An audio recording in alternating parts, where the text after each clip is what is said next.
Rádio Rio de Janeiro, a emissora da Fraternidade, passa a apresentar Luz na Penumbra, programa que leva ao seu coração a mensagem da doutrina espírita.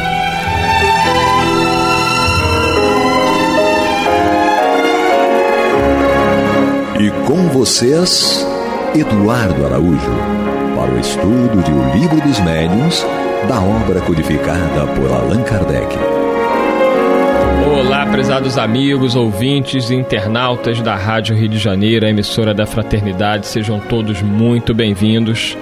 Estamos nós aqui novamente com muita alegria para juntos estudarmos o Livro dos Médiuns de Allan Kardec, comigo, Eduardo Araújo, com ela.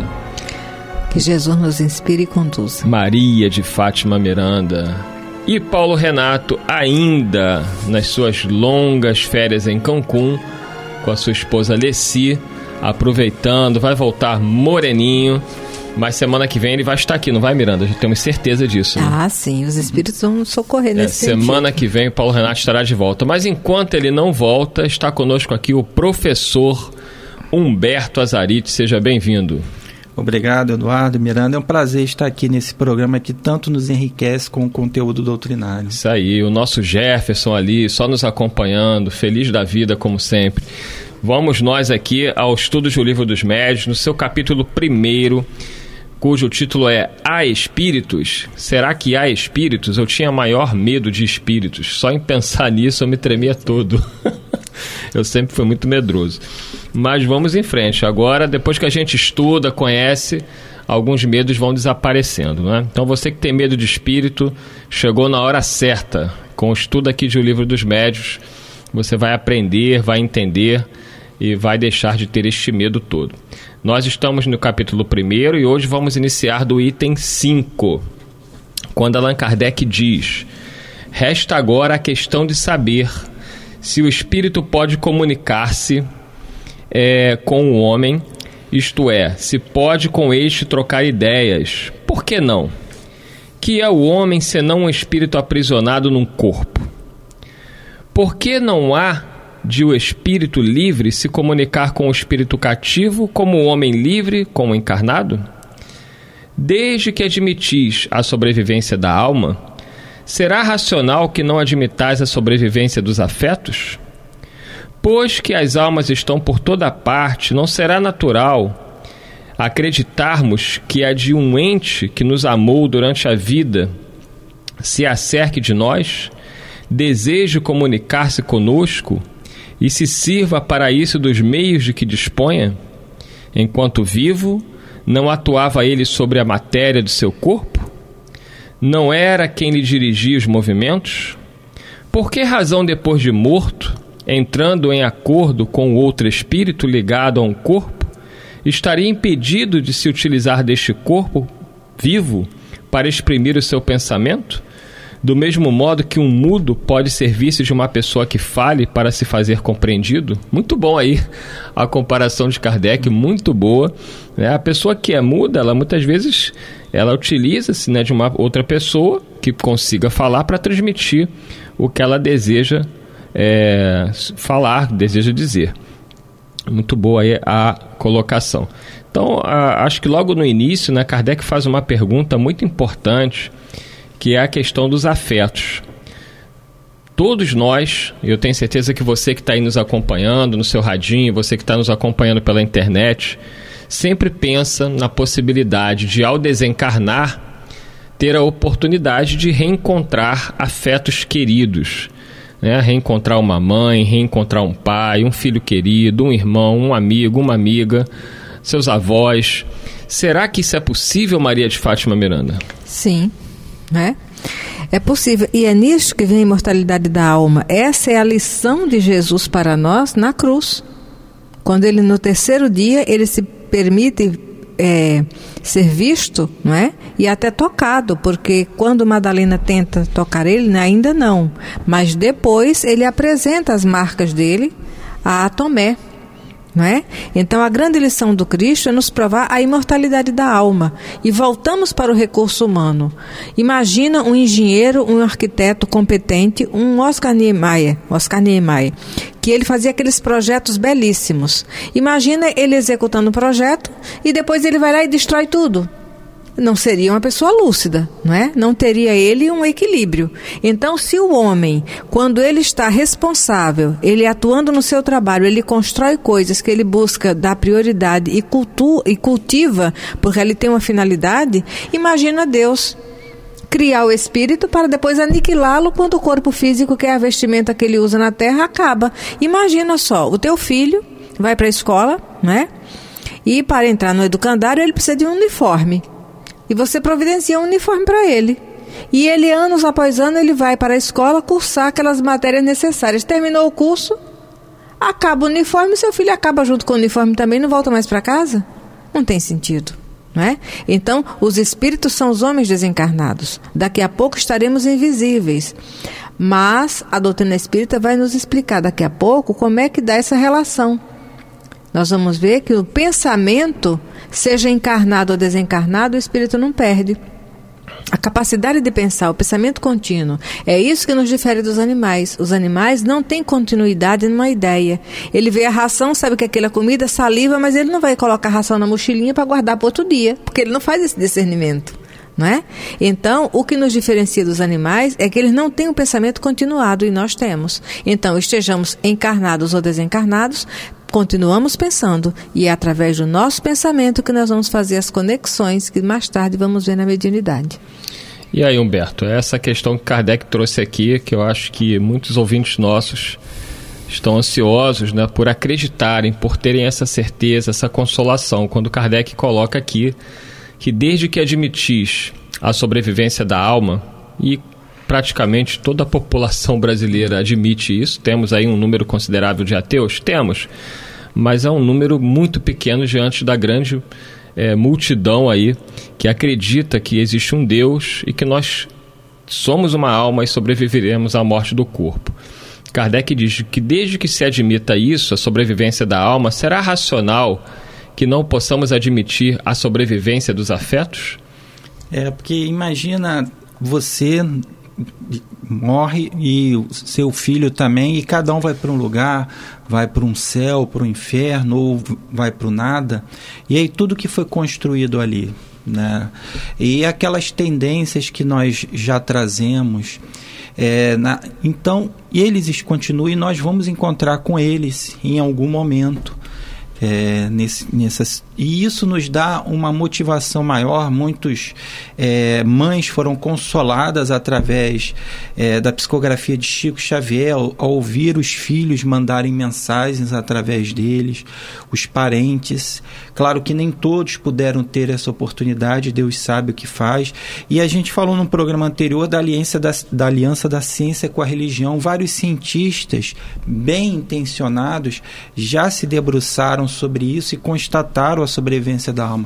Para citar, por exemplo, William Crookes, que entrou na pesquisa para mostrar que aquilo não era verdadeiro e acabou se convencendo, se tornou espírita. Tem até um livro publicado pela FEB, Fatos Espíritas. Tem uma outra história muito bonita da doutora Elisabeth Kluber-Ross.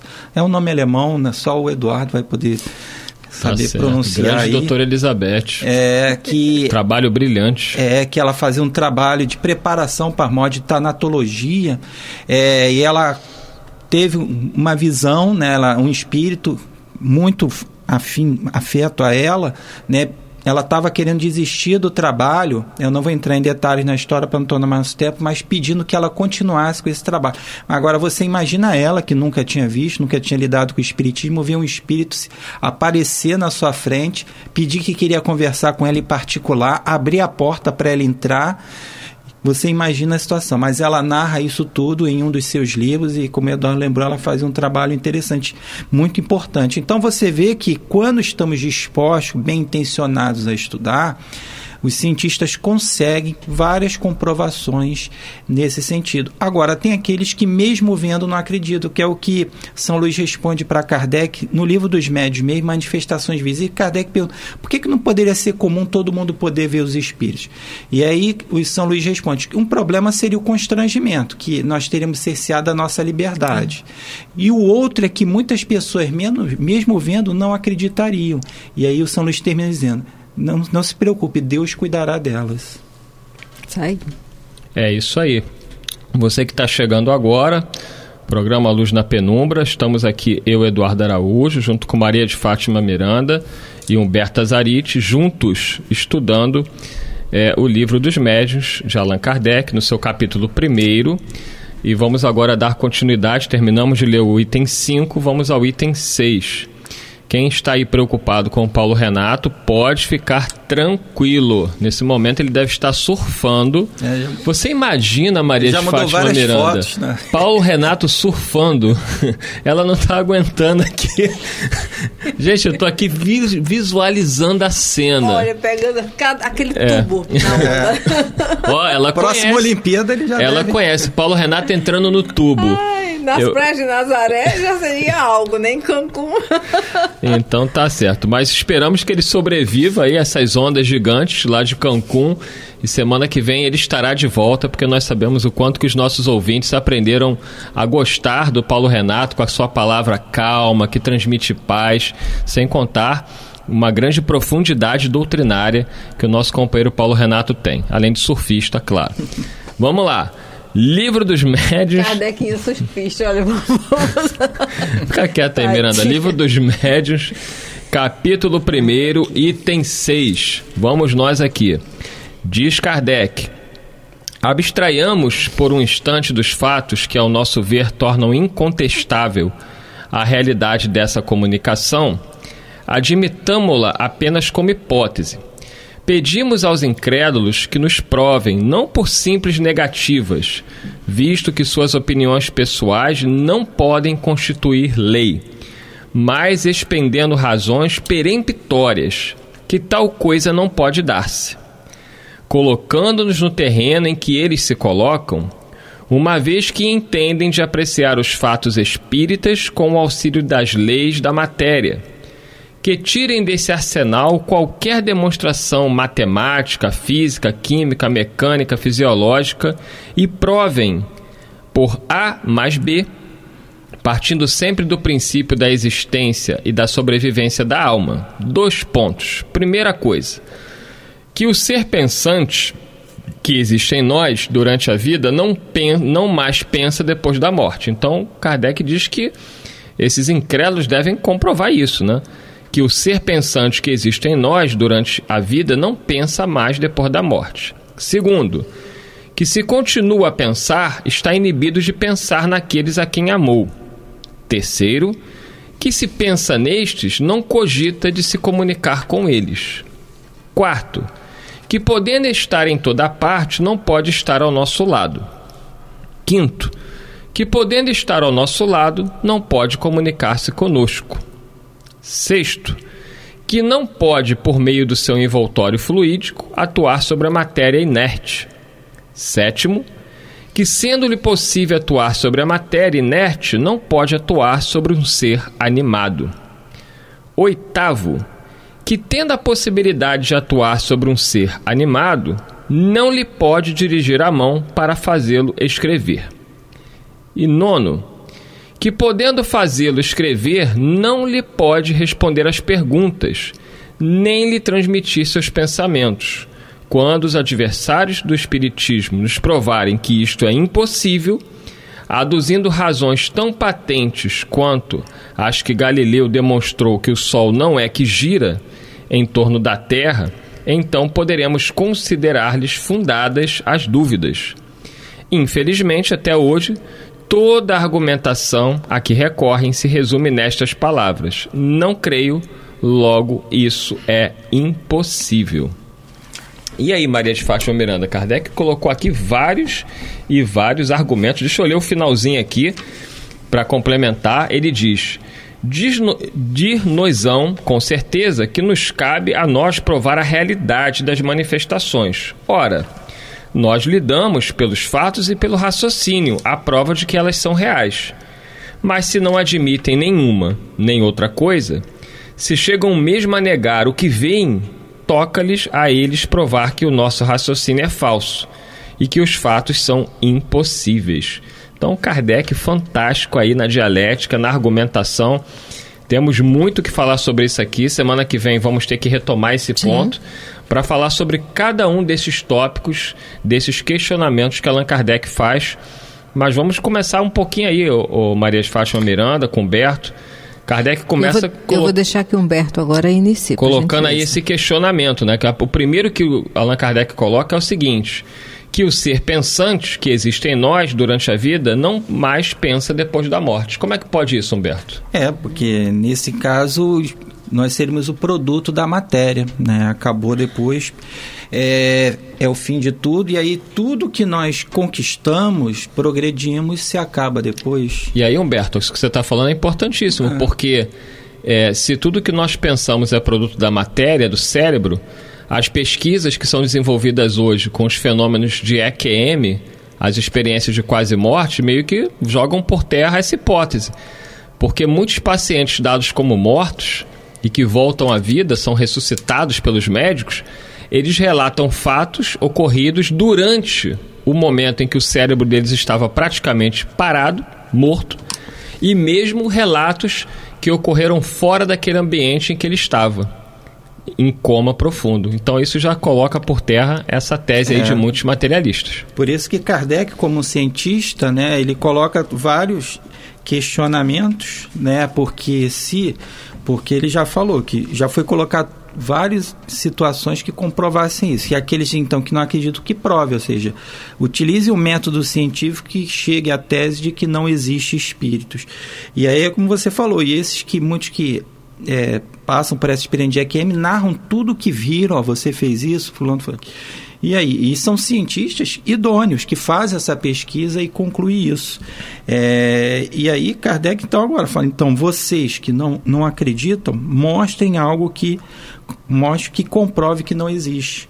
Isso aí, ele cita aqui Galileu também sofreu muito, e vários cientistas da época, porque se acreditava no geocentrismo, né, que a Terra que era o centro do universo.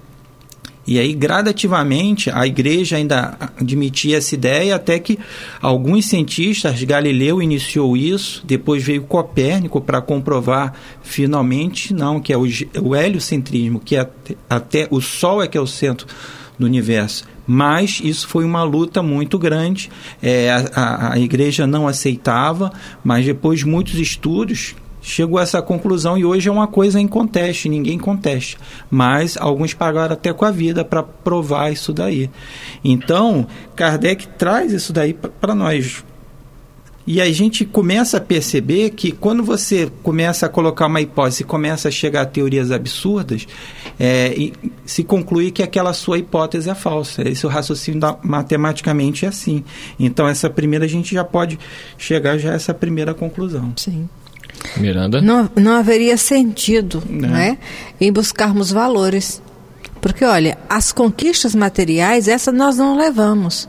Mas o nosso sofrimento é para lutar contra o desapego aos afetos, ter amigos, educar filhos, mas dando a eles a liberdade para que eles possam crescer com maturidade e responsabilidade. Quer dizer, quanto sofrimento no trabalho de educar filhos para acabar tudo com a morte. Não haveria sentido. Aí vamos ao segundo ponto aqui, dá tempo ainda. O segundo questionamento que Kardec faz, ele diz que se continua a pensar, né, se a gente continua a pensar após a morte, isto é, sobrevivemos à morte, estaríamos inibidos de pensar naqueles a quem amamos, porque se a pessoa desencarna, ela vai para o plano espiritual e ela não lembra mais de quem ela ama? Ela esquece quem ela ama? Será que o nosso pai, a nossa mãe, o nosso avô, a nossa avó, o nosso filho, o nosso amigo desencarnado esqueceu de nós? Maria de Fátima Miranda e Humberto. E aí, Humberto? A gente lembra... Da amnésia depois da morte? A gente lembra que os espíritos colocam lá na lei de liberdade, que a única liberdade que a gente tem absoluta é a liberdade do pensamento. É claro que no primeiro momento, dependendo da nossa vinculação à matéria, maior ou menor intensidade, ao desencarnar, a gente pode ficar durante algum tempo, e aí esse tempo é bem relativo, de espírito para espírito, sem noção do que está acontecendo conosco.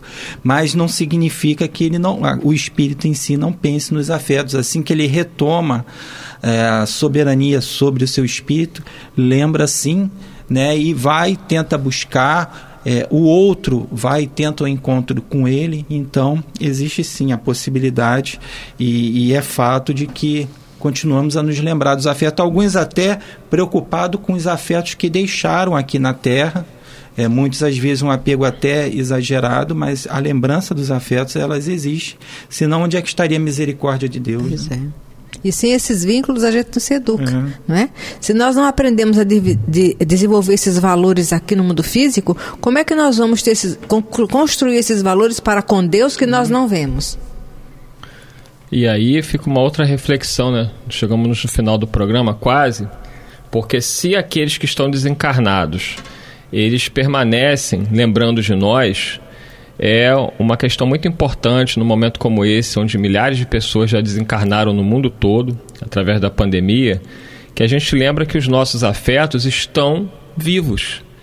E se estão vivos e pensam, como diz Kardec, tudo que eles mais querem e mais precisam é que nós lhes demos a força. E um contato. Né? No sentido de que vamos continuar bem, vamos continuar vivendo, porque eles estão do outro lado da vida. E a primeira coisa, o primeiro pensamento ao despertar no mundo espiritual é para os seus entes queridos que ficaram.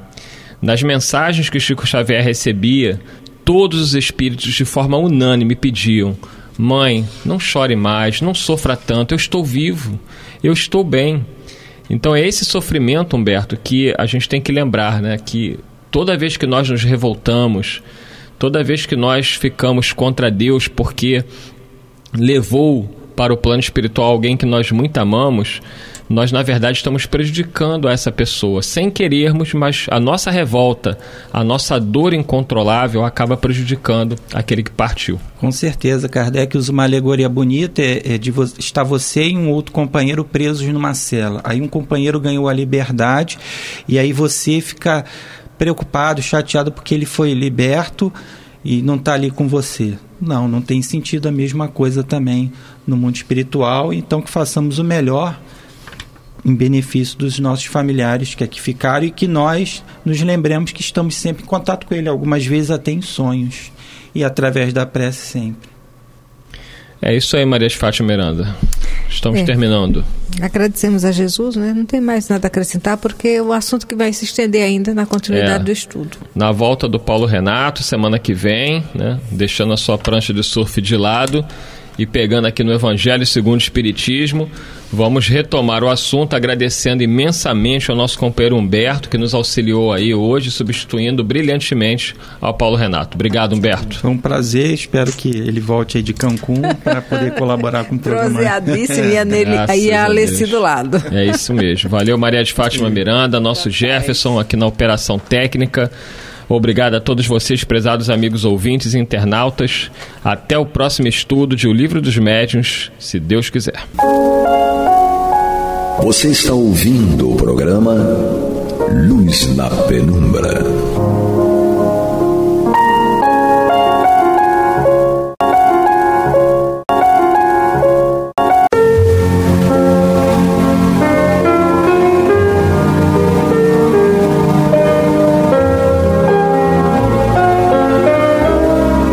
Rádio Rio de Janeiro está levando ao seu lar e ao seu coração a mensagem consoladora da doutrina espírita, através do programa Luz na Penumbra.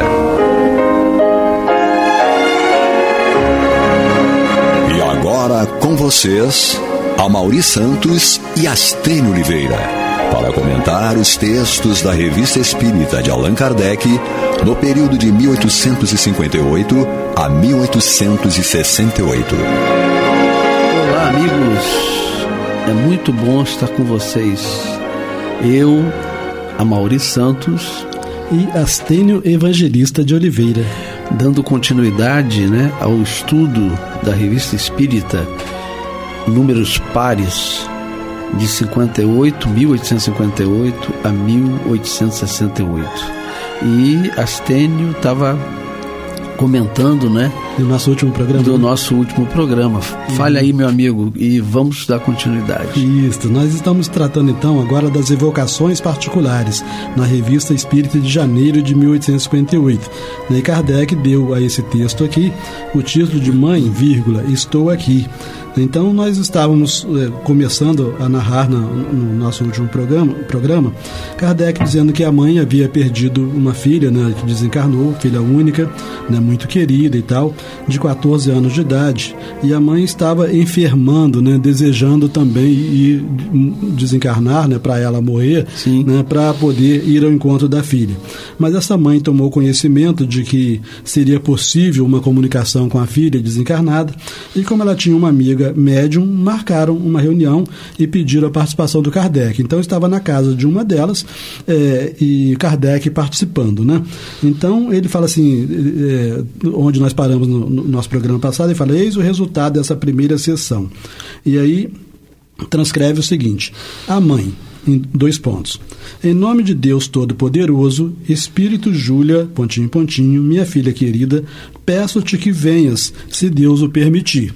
Então a gente vê aqui que ela já estava instruída por Allan Kardec em como fazer a evocação, porque assim também se evocava na Sociedade Parisiense de Estudos Espíritas, sempre colocando em nome de Deus Todo-Poderoso, porque já estava constatado que normalmente quando se usava o nome de Deus, evitava-se muito de tentativas de fraude, né? Porque o espírito, às vezes, por mais inferior que ele seja, ele não tem coragem de falar mentira em nome de Deus, né? Alguns até têm, mas normalmente não, né?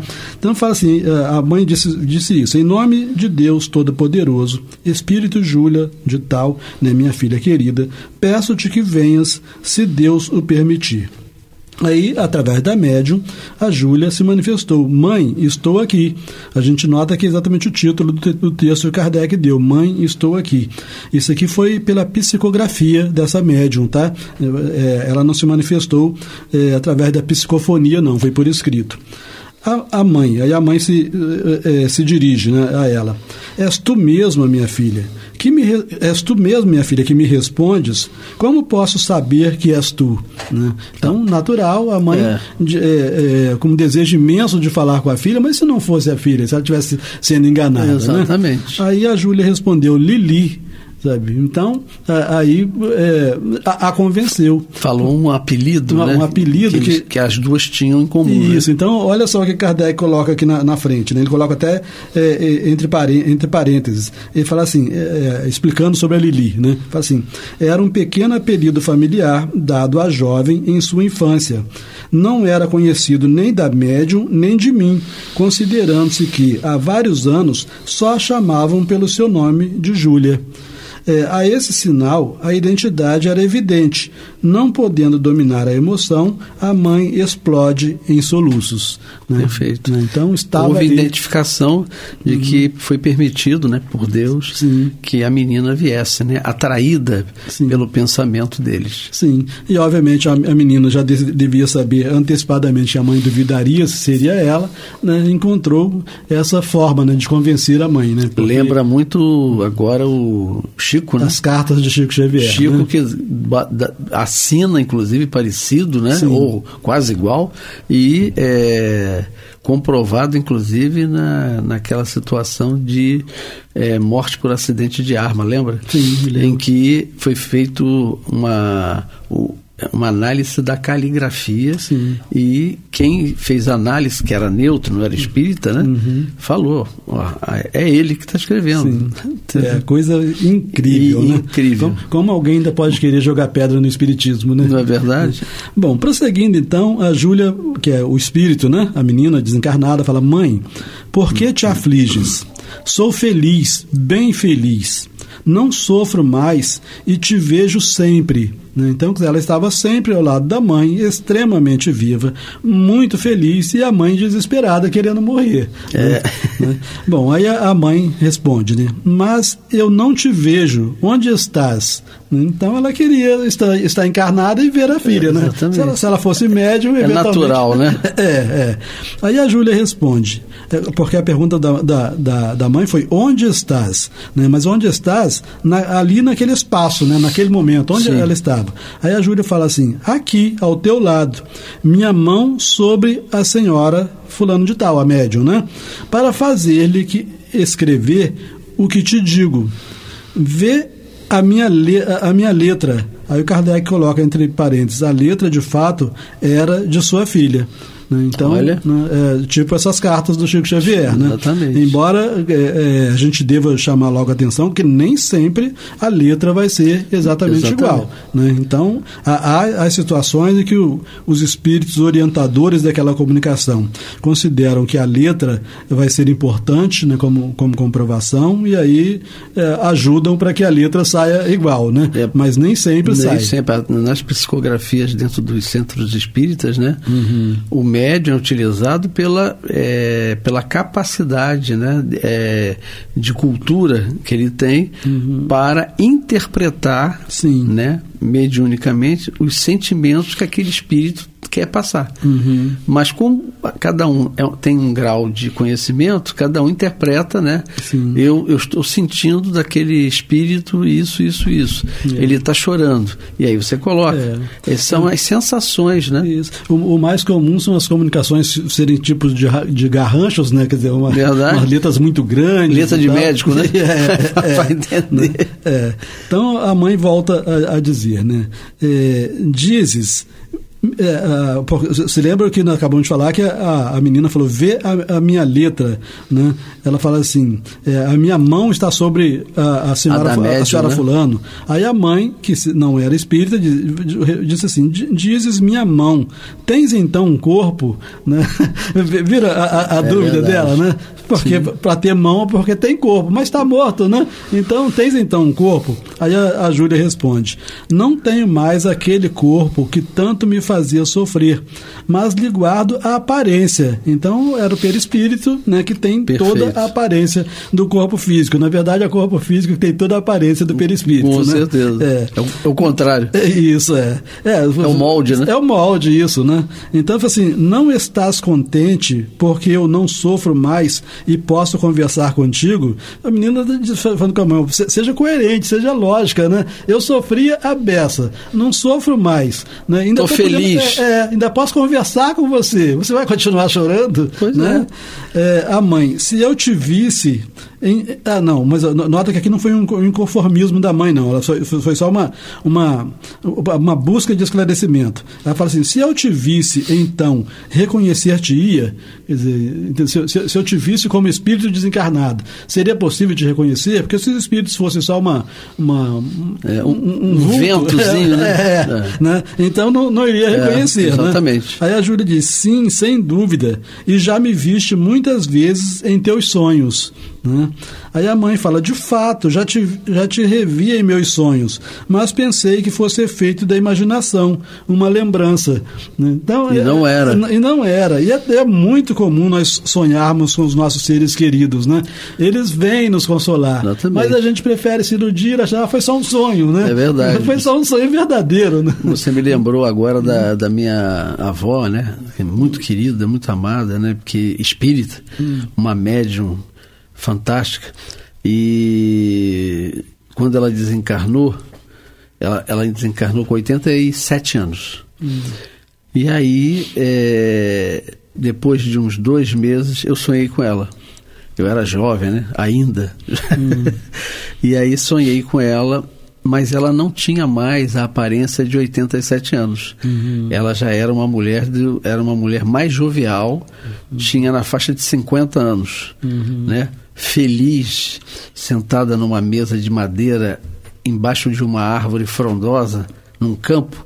E aí ela falou, filho, eu estou muito bem, né? Ela veio na realidade dizer para mim que eu não me preocupasse, Sim. Né? Porque ela já estava bem, e toda aquela aparência de velhinho, né, que a gente vai ficando cada vez mais, tudo aquilo desaparece, porque nós podemos plasmar, né? Sim, uma mais jovialidade. Se eu quisesse que você, Astênio, nós somos amigos, e aí eu desencarno, mas você está preocupado com uma situação, mas eu quero só te ajudar, e eu não preciso me fazer na aparência de Amaury hoje. Né? Eu posso aparecer para você como um negro, como uma criança, e dizer: meu amigo, fica tranquilo, o que você está passando vai...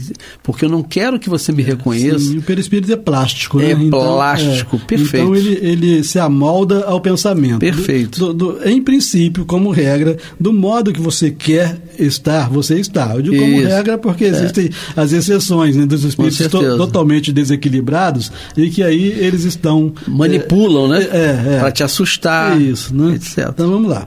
Aí volta para a mãe. A mãe, de fato... Bom, nós acabamos de ver. De fato, já te revi em meus sonhos, mas pensei que fosse efeito da imaginação, uma lembrança. Aí a Júlia: não, sou eu mesma que estou sempre contigo e procuro consolar-te. Fui eu que te inspirei a ideia de evocar-me.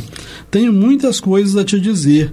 E aí diz assim: desconfia do senhor fulano, ele não é sincero. Então ela aproveita, quer dizer, mais uma forma de identificação, né? Porque a médium não conhecia o senhor fulano, e a filha fala: desconfia do senhor fulano, né? Que ele não é sincero.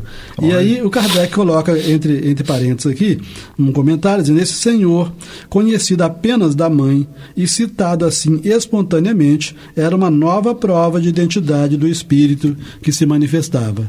É muito gostoso a gente estudar isso. Não é verdade? Né? E ela vem trazer, né? Aí vem aquilo que a gente fala, né? E que Paulo falava, né? Nós estamos cercados por uma multidão invisível, né? Uma nuvem, né? Uma nuvem. E aí o que acontece? Você vê a menina, por estar numa outra dimensão, ela captava, né? Se aquela pessoa que estava, vamos dizer, alisando, né, a mãe, tipo, não chora, não sei o quê, se aquelas eram intenções reais, ou se por trás daquilo havia outras intenções, ou monetária, ou qualquer outra intenção. E aí a menina vem e alerta, né, a mãe, falando o nome da pessoa que só elas duas conheciam, nem a médium, nem o Kardec. Isso, show de bola. Aí a mãe: que pode, pois, fazer contra mim o senhor fulano? Né? Então, aí, claro que todos nós, que com uma semana de estudo de doutrina espírita, já saberíamos que a filha não daria essa informação para ela. Com certeza. Né? Ela só falou essencial: abre seu olho. Só né? isso. Então, assim, que pode fazer contra mim o senhor fulano? Aí ela fala assim: não te posso dizer. Isto me é proibido. Então, os espíritos não estão autorizados. Porque você muda o livre-arbítrio. Sim, né? Então, isto me é proibido. Apenas te advirto para desconfiares dele. Né? E já foi uma grande... Orar e vigiar. Isso, já foi uma grande contribuição. Poxa, né? Aí a mãe faz uma pergunta, a mãe é caso sério, né? Acha que a filha logo estaria entre os seres angélicos e perguntou: estás entre os anjos? Vê a formação católica dela, né? É verdade. Né? Aí a Júlia responde: ainda não sou bastante perfeita. Então ela sabia que ela chegaria à condição angelical um dia. Mas para isso ela precisava continuar. Mas estava bem, né? Estava feliz. Mas daí a estar entre os espíritos angélicos... Há uma distância pequena, né? Exato. Aí a mãe fala assim: entretanto, eu não via nenhum defeito em ti. Mãe nunca via defeito mesmo. É verdade. Então, entretanto, eu não via nenhum defeito em ti. Tu eras boa, doce, amável e benevolente para com todos. Isso não basta para estar entre os anjos, né? Ser bom, doce, amável, etc. A Júlia fala assim: para ti, mãe querida, eu não tinha nenhum defeito. E eu o acreditava, pois me dizias tantas vezes, mas agora vejo o que me falta para ser perfeita. Olha que beleza. Porque a visão espiritual não é a visão na matéria. A nossa visão na matéria é muito limitada. Sim, né? Desencarnou, a nossa visão se amplia muito. Nossa, né? Isso acaba sendo meio doloroso, né? Porque a gente vê quanta coisa a gente deixou de fazer. É verdade, né? Quanta coisa poderia ter feito. Exatamente. Né? E aí a morte, o Emmanuel disse que a morte é a grande colecionadora das verdades. Né? Então, perfeito. É a hora que a gente colhe, verifica, porque enquanto a gente está aqui, a mulher da gente fala que a gente é um excelente marido, a mãe fala que é excelente filho. Você é muito bom. Você fala assim, não está faltando nada para ser anjo, né? É verdade. Mas aí desencarna e vê que está um bagaço. Nossa, está faltando muita coisa.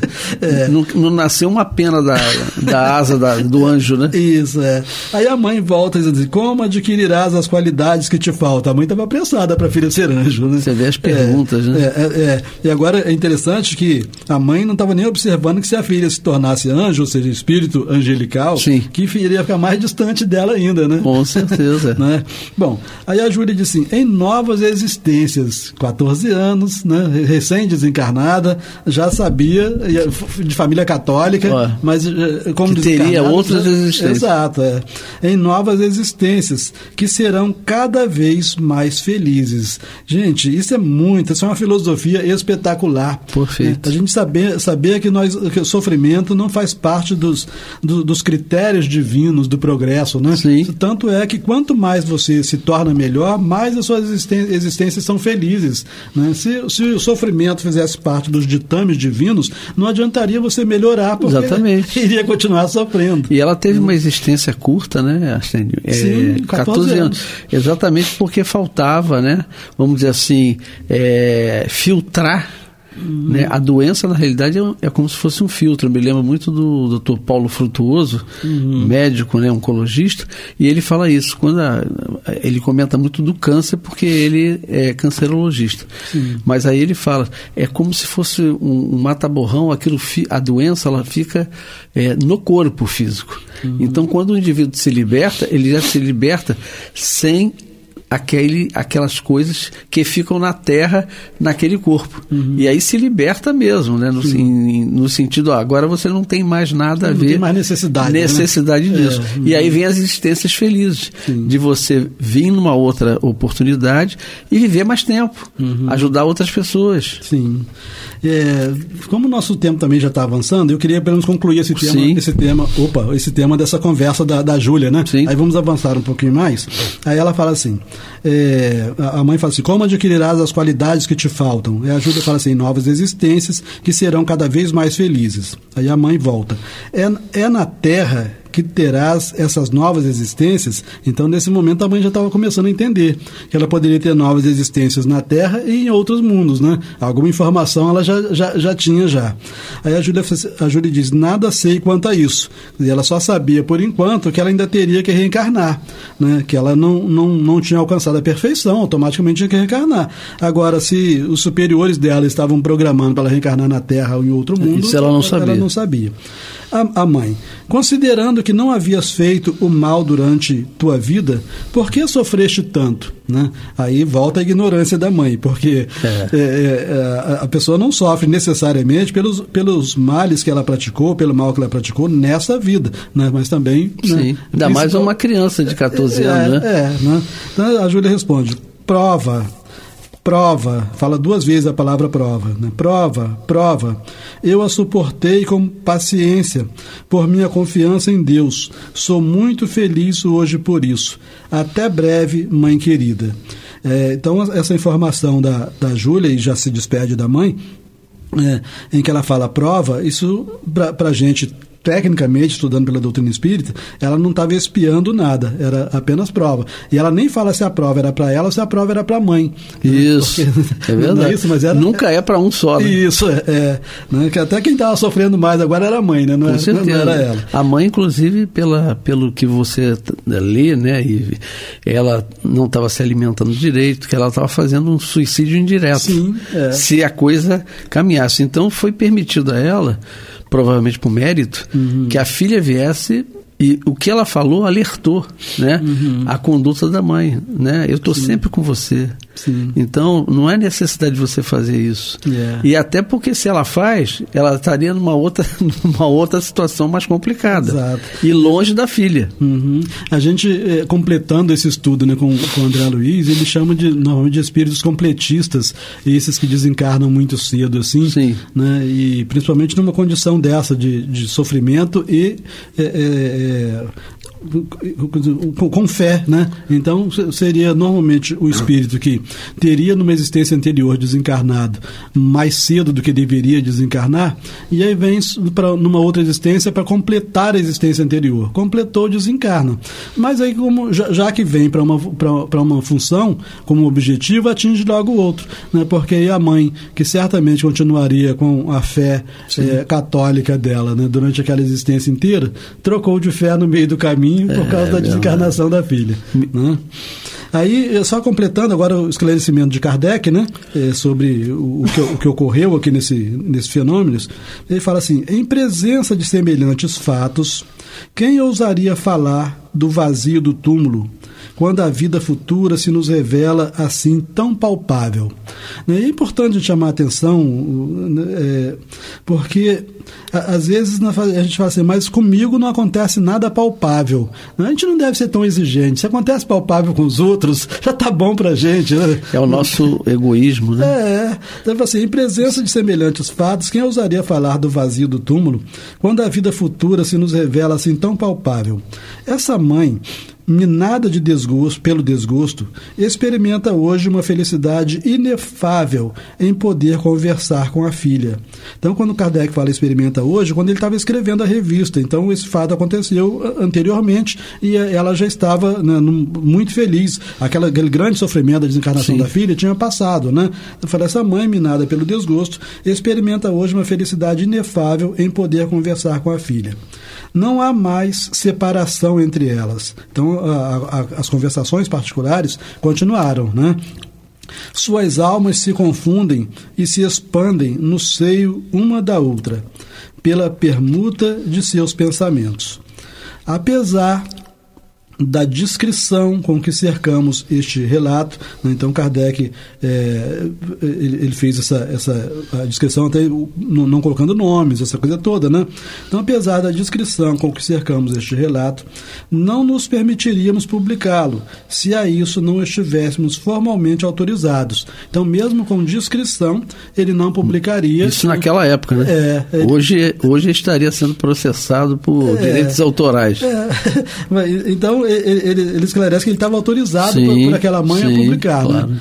Ele fala assim: disse-nos aquela mãe, possam todos quantos perderam seus afetos na terra sentir a mesma consolação que experimento. Então ela não quis egoisticamente ficar cantarolando de alegria por ter recuperado a filha, embora a filha continuasse desencarnada, né? Mas para ela estava de bom tamanho. Ela não quis guardar aquela alegria somente para ela, e ela autorizou para publicar, para que consolasse outras mães, né? É o que aconteceram com essas cartas do Chico Xavier. Perfeito. Né? Eu vou só completar o parágrafo aqui, aí você comenta, né, que nosso tempinho está no final, né? Aí o Kardec termina dizendo assim: acrescentaremos somente uma palavra aos que negam a existência dos espíritos bons, né? Porque há muitos que admitem os espíritos, mas só achando que só os maus se comunicam. Na verdade, afirmam que só os demônios podem se comunicar, né? Então acrescentaremos somente uma palavra aos que negam a existência dos espíritos bons. Perguntamos como poderiam provar que o espírito dessa moça fosse um demônio malfazejo, né? Então, dentro da afirmativa peremptória da igreja, que só os demônios se comunicam, né? Como identificar um demônio malfazejo nessa situação aqui? Não, na realidade a menina vem para provar que, apesar de nós perdermos o corpo, nós continuamos pensando, nós temos individualidade. É isso que eu acho que está mais inserido, né? As pessoas, e provando que ninguém morre.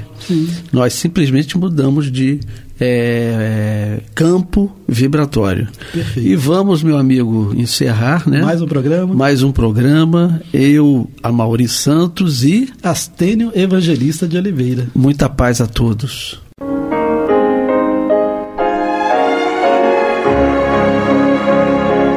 E vamos ouvir agora a prece de encerramento de nosso programa, na voz de Geraldo de Aquino. Jesus, dá-nos coragem para a luta, piedade para os insultos e misericórdia para as injustiças e ingratidões. Limpa nossa alma de inveja e ambições mesquinhas, de ódio e de vingança o nosso caminho. E que dentro em pouco, ao recolher-nos de novo ao calor do nosso leito, para que o sono nos dê a paz e o esquecimento das tristezas humanas, possamos sentir, Senhor, no mais íntimo de nosso ser, a doçura indefinível do Teu amor e a grandeza incomparável da Tua divina presença. Que assim seja.